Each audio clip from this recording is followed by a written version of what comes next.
continuación tiene la palabra Emilia Altur, de Compromís.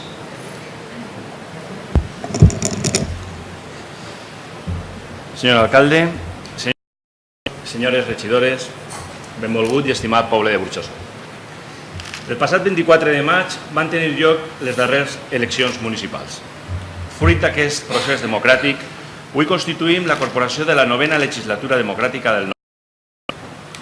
D'una lectura del resultat electoral es podrien assolir diversos raonaments, tots ells legítims, si bé des de tots ells, segons Compromís, voldrien ressaltar dos entre totes les conclusions a les que es pot arribar. Uno, que l'època de les majories absolutes ha finalitzat, i dos, que el poble de Burjassot ha volgut que aquest consistori el presidisca la pluralitat i la diversitat de les diferents forces polítiques així representades. Per cert, aprofite per felicitar els meus companys i companyes, regidors i regidores del Partit Socialista, del Partit Popular, de Ciutadans, d'Esquerra Unida i de totes amb Burjassot. Aquesta nova etapa, segons el criteri de la ciutadania, l'ha de presidir el diàleg i el consens, així com aquells valors que ens puguen unir i que puguen ser transversals a totes les forces polítiques així representades. Diàleg, transparència, participació ciutadana, entre altres.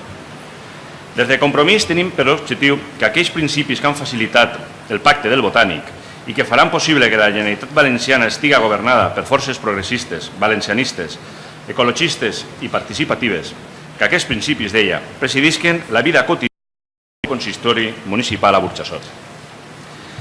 Compromís per Burjassot vol que la política isca de les institucions i s'apropi a la ciutadania, que la població siga partícip del major nombre de decisions que s'adopten, que cada acció municipal no estiga legitimada únicament per una decisió que es pren cada 4 anys, sinó que és la nostra voluntat que es creen mecanismes de participació contínua per tal que la població faça seues el major nombre de decisions possibles. És per això que un dels eixos fonamentals que fomentarem allí des d'on estiguem representats en aquesta serà el de la transparència. La ciutadania ha demanat un canvi substancial fonamentat en la transparència.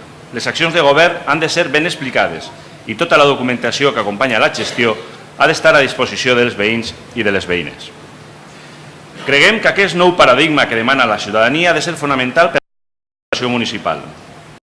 En Burjassot, un exemple de transparència i eficàcia en la gestió d'allò que és públic. La persona ha de ser l'eix central de totes les polítiques que emanen de l'administració. És per això que reordenar les diferents regidories es converteix en una necessitat, ja que entenem l'administració com una ferramenta posada a disposició de les persones. La seva eficàcia i la seva eficiència ens interessa a totes. Finalment, benestar social i educació, àrees sense les quals no s'entén l'estat social, han de ser prioritàries per al nou govern municipal, dotant-les dels recursos necessaris per a dur endavant una política progressista de rescat de les persones més necessitades. Almenys, aixina ho entenem des de Compromís. Des de Compromís oferim a totes les forces polítiques el nostre suport i la nostra col·laboració si comparteixen aquests mínims.